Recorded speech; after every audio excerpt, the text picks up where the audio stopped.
The poodle pressed one bakery rack foot every morning, not the pastries. He stood outside the glass, paw low, while the worker paused mid-setup with pastries blurred. At first, it looked simple. The bakery smelled warm, the window was full, and his owner gently tried to guide him away from the rack foot. But when the leash moved him sideways, he turned back again. Not to the window. To the same metal foot touching the sidewalk near the rack. The worker smiled like this was a treat habit. The poodle ignored that easy answer and set his paw beside one rack foot again that morning. Then the rack moved. One foot lifted, landed near a crescent mark, and settled with a small uneven shift nobody named yet in the moment. The next morning matched too closely. Same worker, same opening routine, same dog, and the same paw dropping beside the same metal foot outside the bakery. They tested the window idea by pausing closer to the glass. He walked past it and aimed his nose toward the rack instead one more time, so the worker shifted the whole rack a few inches. The question got sharper. He followed the same foot, not the smell. Not the window behind him at all.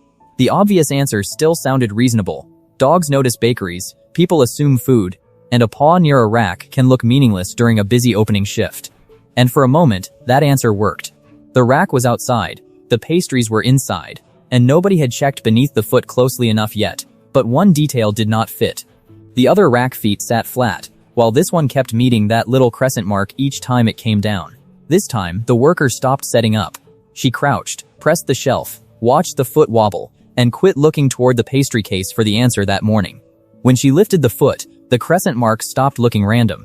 Its curve matched the missing space where a small spacer should have been under that exact metal foot outside. A normal foot showed the difference. One corner had its support. This corner did not, and the poodle kept standing beside it near the crescent mark. The worker found a small piece, but held it back. The dog's paw shifted toward the same spot, while the rack still moved a little. Now the opening routine became the problem. The worker almost went back to setting the rack, then kept the clue area clear for one more careful check there. Paw, crescent mark, spacer, and foot gap lined up in one small place. Nothing dramatic happened. That was why it worked on an ordinary sidewalk morning. Then the rack nearly slid back into place before the spacer was set. The worker stopped, saw it, and returned to the foot one more time.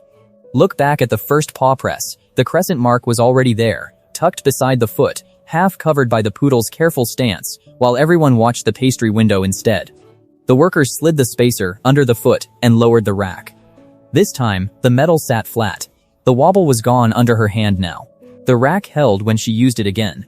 The dog watched, then followed his owner forward without placing a paw down beside the rack foot again. The next morning, he passed the bakery rack without stopping. Same foot. Same window, different ending.